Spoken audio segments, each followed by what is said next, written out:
అంటే వదిలేసా ఛానల్ అంతే చెప్పు. ఇప్పుడు కెమెరా అవన్నీ పెట్టేసి ఏంద్రా అసలు ఇవన్నీ ఇప్పించి పాపం పని చేసినా నీకు.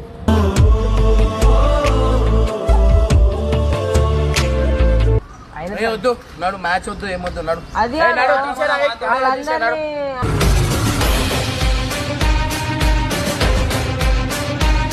నీది కూడా దేశేస్తా జరుగు, ఒకసారి జరుగు, ఒకసారి జరుగు.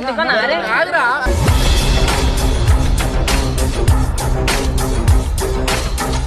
రాత్రి అంతా వండుకొని ఫోన్లు ఎత్తుతాడు, స్నాపులు పెడతా ఉంటాడు ఇట్లా. అవసరం లేదు ఇదే కదా.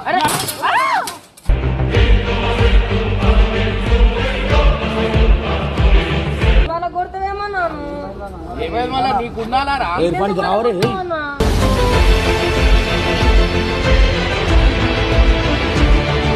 నువ్వే కొన్నా పలగొట్టినా అంటే ఏం చేస్తాం రా, అందరు నా మీద అదైతుంది.